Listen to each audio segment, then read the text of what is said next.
شکرانے کا کوئی کنسیپٹ نہیں ہے، کوئی تصور نہیں ہے جب تک کہ پہلے ہم کما حق فرائض کی ادائیگی نہیں کرتے۔ جو اللہ اور اس کے رسول نے ہمارے اوپر کچھ فرائض عائد کیے ہیں، کچھ ذمہ داریاں عائد کیے ہیں، کچھ اللہ رب العزت نے احکامات ہمیں دیے ہیں، جب تک ہم پہلے ان فرائض کی تعمیل نہیں کرتے، ان احکامات کو بجا نہیں لاتے، آپ کروڑ مرتبہ زبان سے کہتے پھریں کہ ہم مولا تیرا شکر ادا کرتے ہیں، اس شکرانے کو رد کر دیا برابر بھی اللہ کے ہم کوئی حیثیت، وہ کوئی شکرانہ نہیں، اور شکر ادا کیے بغیر گزارا نہیں۔ جو کلمات میں نے عنوان گفتگو کے طور پر تلاوت کیے ہیں، باری تعالیٰ نے یہی بات فرمائی، فرمایا فاشکروا، تعالیٰ زوردار طریقے سے حسن کے انداز میں فرما رہے ہیں کہ اے انسان، تیرے پیدا کیے جانے اگر کوئی مقصد ہے تو صرف کہ تیری پوری کی پوری زندگی سراپا عبادت کر جائے۔ جب تک زندگی کا ہر لمحہ عبادت نہ بنے، تب تک ہمارے پیدا کیے جانے کا مقصد پورا نہیں ہوگا۔ اور یہ اور اگر تم میری نعمتوں کا انکار کرو گے، کفران نعمت کرو گے، تو فرمایا ان عذابی لشدید، یاد رکھو میرا عذاب بڑا شدید ہے، پھر تو میرے عذاب سے بچ نہیں سکتے۔ تو اللہ نے ہمیں پیدا کیا اپنی عبادت کے لیے، اور عبادت کا حق ادا نہیں ہو سکتا جب تک کہ ہم اس کی نعمتوں پر اس کا شکر ادا نہیں کرتے۔ اور میں نے اگلا جملہ جو خاص طور پر آپ لوگوں سے کہا ہے وہ یہ جگانا نماز کی ادائیگی۔ یہ میں بڑی خاص باتیں کہہ رہا ہوں، آپ منہاج القرآن کے ذمہ دار ہیں، منہاج القرآن کے کارکنان، تو اس لیے بڑی توجہ سے اس باتوں کو سنیں۔ دولت ہمیں مفت میں وراثت میں مل گئی، مسلمانوں کے گھر پیدا ہو گئے اور ہم صاحب ایمان بن گئے، اس پر ہمارا کوئی زور نہیں لگا، کوئی محنت نہیں کرنا پڑی، کوئی تو نہیں کرنا پڑی۔ اس کلمہ پڑھ لینے کے بعد اور ایمان کے بعد جو پہلا لوگ ہیں جو اس دھرتی پر انقلاب لانا چاہتے ہیں، مستفی انقلاب لانا چاہتے ہیں، اسلام کو سب ادیان باطلہ پر غالب کرنا چاہتے ہیں، ایک واضح انقلاب اور تبدیلی لانا چاہتے ہیں۔ بھائی معاشرے اور سوسائٹی کے اندر تو تبدیلی بعد میں لائیں گے، وہ تو ابھی ہمارے اختیار میں نہیں ہے، بس میں نہیں ہے، اللہ ماحول بنائے گا، اس کے لیے ایفرٹ کر رہے ہیں، جد و جہد کر رہے ہیں، مگر اپنا 6 فٹ کا جسم تو ہمارے اختیار میں ہے نا۔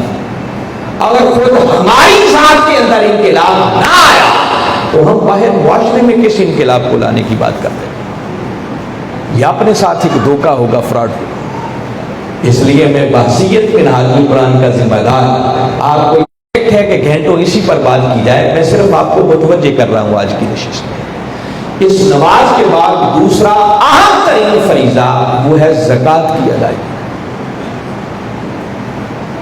آپ قرآن پاک کو پڑھیں، اکثر مقامات پر باری تعالیٰ نے نماز اور زکوٰۃ کا ذکر اکٹھا کیا ہے۔ اقیموا الصلاۃ وآتوا الزکاۃ، نماز قائم کرو اور زکوٰۃ ادا کرو۔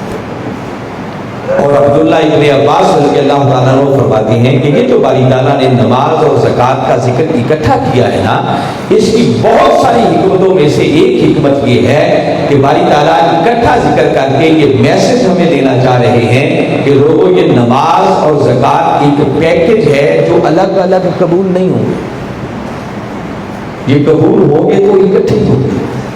کوئی شخص نمازیں پڑھے، تہجدیں پڑھے، حج کرے، عمرے کرے، مگر زکوٰۃ ادا نہ کرے تو اللہ اس کی پڑھی جانے والی نمازوں کو بھی اس کے منہ پر دے گا، وہ نمازیں بھی کوئی قابل قبول نہیں۔ یہ اگلا فریضہ ہے زکوٰۃ کی ادائیگی۔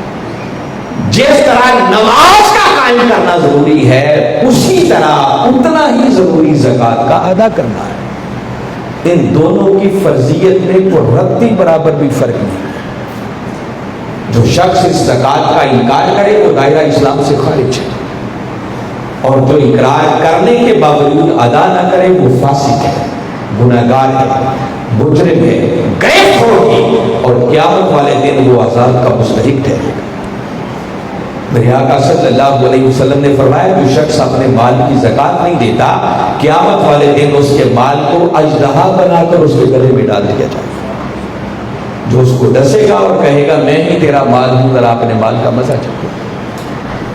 قرآن پاک میں باری تعالیٰ نے فرمایا والذین یکنزون الذھب والفضہ ولا ينفقونها فی سبیل اللہ فبشرھم بعذاب الیم۔ فرمایا وہ لوگ جو سونے اور چاندی کے ڈھیر اکٹھے کرتے ہیں پھر اللہ کی راہ میں خرچ نہیں کرتے، فرمایا محبوب کو دردناک عذاب کی خبر سنا دو۔ اور وہ عذاب کیا ہوگا؟ فرمایا یوم فی نار جہنم فتقوی بہا جباہہم وجنوبہم وظہورہم۔ فرمایا قیامت والے دن جس مال کی زکوٰۃ نہیں دیتے تھے، جمع کر کے رکھتے تھے، قیامت کا دن آئے گا اس مال کو جہنم کی تپا پہلے اپنے 6 فٹ کے جسم کے اندر انقلاب لانا، اس میں تبدیلی پیدا کرنا، اپنے اندر ایک انقلاب برپا کرنا۔ تو یہ میں اس لیے کہہ رہا ہوں کہ چونکہ اللہ نے ہمیں بہت بڑی کامیابی سے نوازا ہے، اس پر اس کا شکر لازم بنتا ہے، اور شکر نہیں ہو سکتا جب کہ سب کچھ بعد میں۔ تو لہٰذا پہلے تو میں یہ توقع کرتا ہوں کہ چونکہ ہمارا ایک منہاج القرآن کے ساتھ تعلق ہے، ایک عظیم قیادت کے ساتھ تعلق ہے، اور اگر اتنے عظیم مشن کے ساتھ جوڑ کر بھی ہم نے اپنے آپ کو نہ بدلا تو میں سمجھوں گا ہم نے کچھ ہے اس کا بندہ بننے کا کوئی کچھ نہیں۔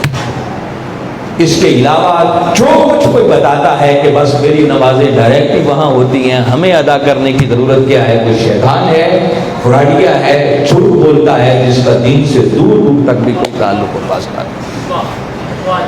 تو میں توقع کرتا ہوں کہ انشاءاللہ ہمارے اندر یہ تبدیلی آئے گی۔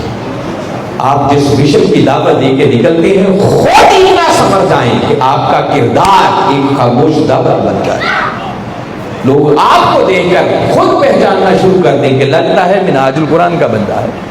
الحمدللہ آپ لوگ پہچان ہیں منہاج القرآن کی، مگر اگر کہیں کمی کجی ہے، مجھے امید ہے کہ انشاءاللہ ہمارے اندر ایسے ایسے لوگ بھی بیٹھے ہیں، 5 وقت کی نماز تو چھوٹی بات ہے، کوئی تہجد گزار ہے، زکوٰۃ تو چھوٹی بات ہے، وہ پتہ نہیں کتنا کتنا کچھ راہ خدا پہ خرچ کرنے والے بیٹھے ہوئے۔ مگر میں اپنے نوجوانوں کے لیے اور بچوں کے لیے جتنے بیٹھے ہیں منہاج القرآن کے ذمہ داران ہیں، اگر کہیں کمی کجی ہے تو اس کمی کجی کو بھی ہمیں دور کرنے کی کوشش کرنی چاہیے، اس کے بغیر چارہ نہیں ہے۔ میں بتا رہا ہوں قبلہ حضور 10 دن اعتکاف میں کیا سمجھاتے رہے، وہ یہی سب کچھ سمجھاتے رہے۔ ان کی تربیت کی نشستوں پر ہزار لیکچرز ان کا دل لباب اور کچوڑی ہے، جو میں نے چند جملوں کے اندر آپ کے سامنے رکھا۔ اور دوسرا میسج اور پیغام جو میں آپ کو دینا چاہ رہا ہوں، اگلی بات بڑی توجہ سے سن لیں کہ یہ جو ہم اس دین کی خدمت کرتے ہیں، آپ نے رفاقت مہم میں ایک غیر معمولی کردار ادا کیا۔ یہ معمولی بات نہیں ہے کہ آپ نے ایک چھوٹے سے پی پی حلقے سے 33 لاکھ روپے کا زر رفاقت جمع کر ڈالا۔ اور کئی کام ہو سکتے ہیں، ممکن ہے کہ بندہ خانہ پوری کے لیے اپنی طرف سے کر دے، تنظیم سازی کرنی ہے تو چلو نہیں بنی کر دو فل بھائی، ایسے حلقات درود تھوڑے ہیں، کسی نے زیادہ لکھوا دیے، کوئی اور ایسے کام ہیں۔ مگر یہ کام تو وہ ہے کہ کسی کو رفیق بنایا ہے تو اتنی اماؤنٹ کو جیب سے تو نہیں دے سکتا، یہ تو اس بندے سے لیے ہے نا، آخر تھوڑا بہت اس کو موٹیویٹ کیا ہے۔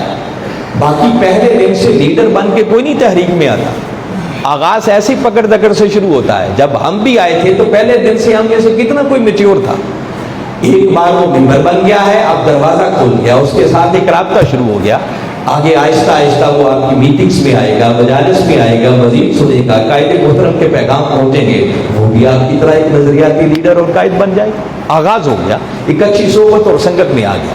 مگر یہ جو آپ محنت کرتے ہیں، گھر گھر جاتے ہیں،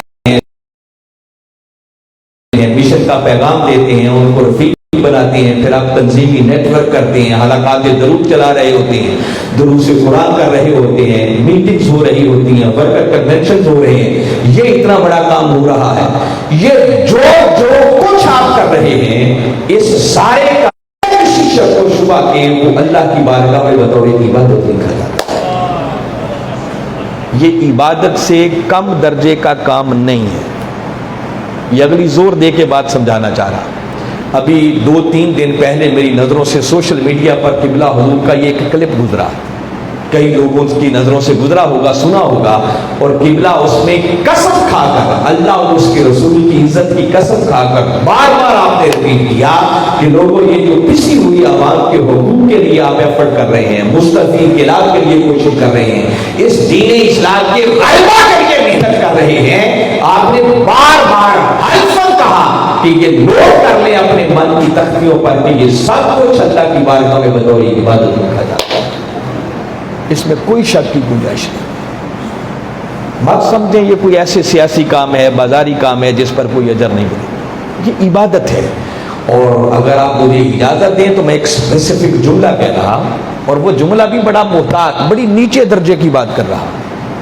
یہ جو آپ اس مشن آج قرآن کے پلیٹ فارم سے مستقبل انقلاب کی کاز کے لیے اس ملک کے اندر اچھی اور باکردار قیادت کو لانے کے لیے اور دین اسلام کے غلبہ کے لیے جو کام کر رہے ہیں، اس کے لیے جو آپ سفر کرتے ہیں، میٹنگز کرتے ہیں، وقت دیتے ہیں، قربانیاں دیتے ہیں، مال خرچ کرتے ہیں، اس کا ذمہ دار میں ہوں جو کچھ میں کر رہا ہوں۔ میں نے کہا میں نے ابھی بھی بڑی محتاط بات کی اور بڑی چھوٹے درجے کی بات کی ہے، یہ اس سے بھی اونچی عبادت ہے۔ وہ فرائض ان کا ادا کرنا ضروری ہے، باقی نفلی عبادتوں کے اندر اگر آ جائے تو کوئی عبادت مل کر بھی اس عبادت کا مقابلہ نہیں کر سکتی، اتنی بڑی عبادت ہے۔ کوئی پوچھے کہ کیسے؟ دیکھیے میں اکثر هو الذی ارسل رسولہ بالہدی ودین الحق لیظہرہ علی الدین کلہ۔ فرمایا اللہ وہ ہے جس نے اپنے رسول مکرم صلی اللہ علیہ وسلم کو ہدایت اور دین حق کے ساتھ بھیجا، مگر کیوں بھیجا؟ لیظہرہ علی الدین کلہ، تاکہ اس کا یہ رسول اس دین حق کو دنیا کے سب باطل نظاموں پر غالب کر دے۔ یہ ترجمہ آپ سنتے رہتے ہیں مگر آپ کی من کی پنہائیوں تک یہ بات اتارنا چاہ رہا ہوں، غور سے پھر سنیں۔ باری تعالیٰ اپنا تعارف کروا رہے ہیں کہ اللہ وہ ہے جس نے اپنے رسول مکرم صلی اللہ علیہ وسلم کو اس لیے بھیجا کہ وہ اس دین حق، دین حق کیا ہے؟ دین اسلام، اسلام کو دین حق کہا۔ اسلام کیا ہے؟ اسلام ایک مکمل ضابطۂ حیات ہے۔ اللہ نے ہم انسانوں کو زندگی گزارنے کے لیے جو نظام عطا کیا ہے، جو دستور عطا کیا ہے، جو ڈسپلن عطا کیا ہے، اس کا نام اسلام ہے۔ ہوئے سب باطل نظاموں پر غالب آنا چاہیے، اور اللہ نے اس مقصد کے لیے کہ یہ نظام سب باطل نظاموں پر غالب آئے اپنے محبوب مکرم صلی اللہ علیہ وسلم کو بھیجا۔ اللہ کا یہ منشا کہ یہ دین اسلام غالب آئے، یہ آج سے 14 صدیاں پہلے بھی تھا، آج بھی ہے، اور جب تک انسانوں کی دنیا باقی ہے اللہ کا یہ منشا بھی اپنی جگہ پر قائم ہے کہ میں نے انسانوں کو زندگی گزارنے کے لیے جو دستور عطا کیا ہے وہ دنیا کے سب باطل نظاموں پر غالب آنا چاہیے، اور اس مقصد کے لیے اس نے اپنے محبوب مکرم صلی اللہ علیہ وسلم کو مبعوث کیا۔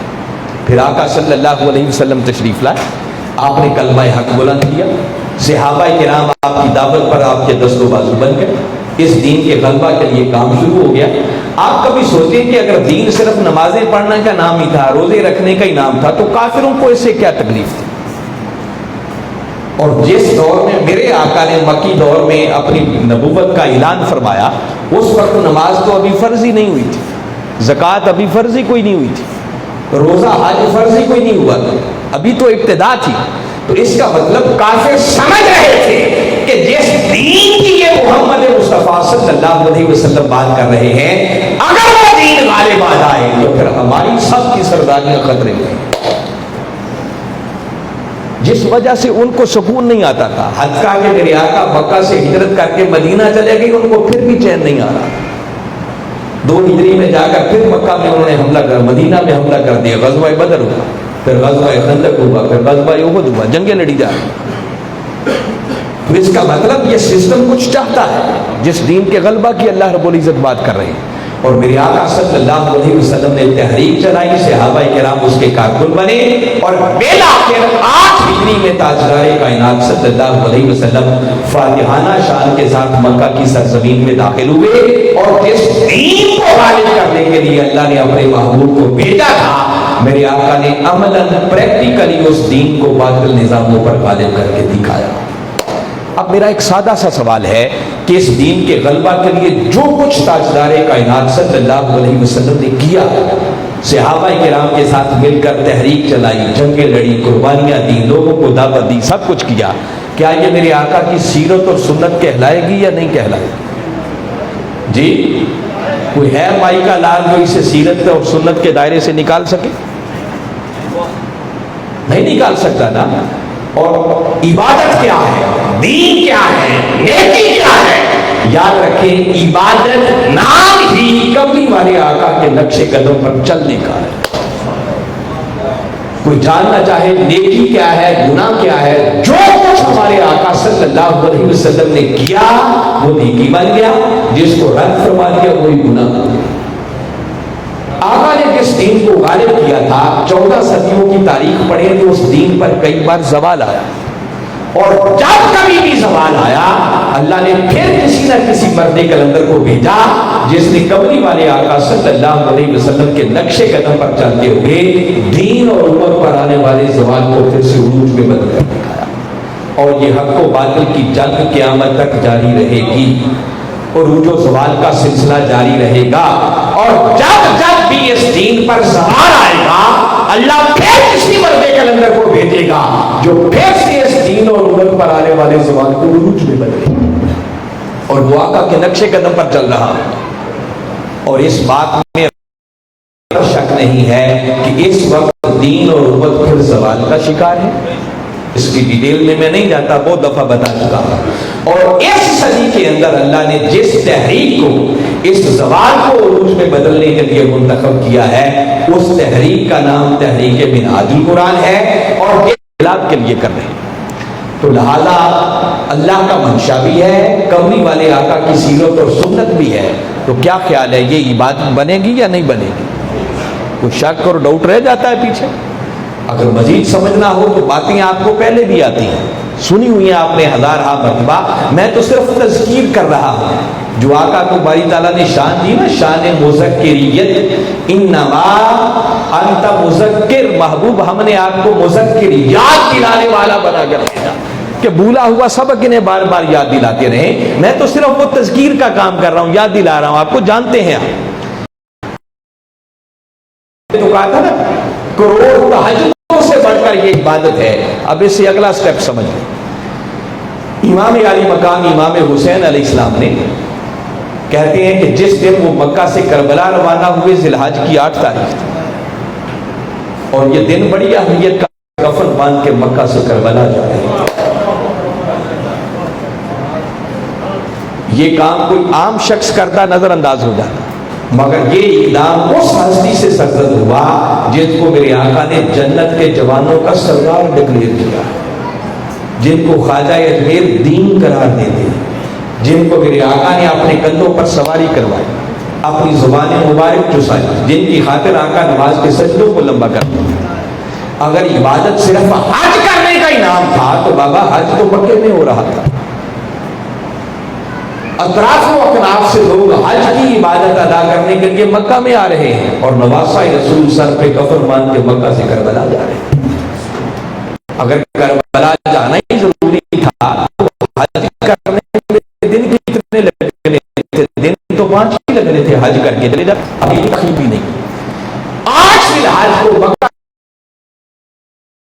رسول زبان حال سے ہمیں یہ پیغام دے رہے ہیں کہ لوگوں جب میرے نانا کے دین پر کھائی کرتا آ جائے، دین اور امت زوال کا شکار ہو، دین کی قدریں مٹ رہی ہو، لوگوں کے حقوق کا معاملہ کو پڑے۔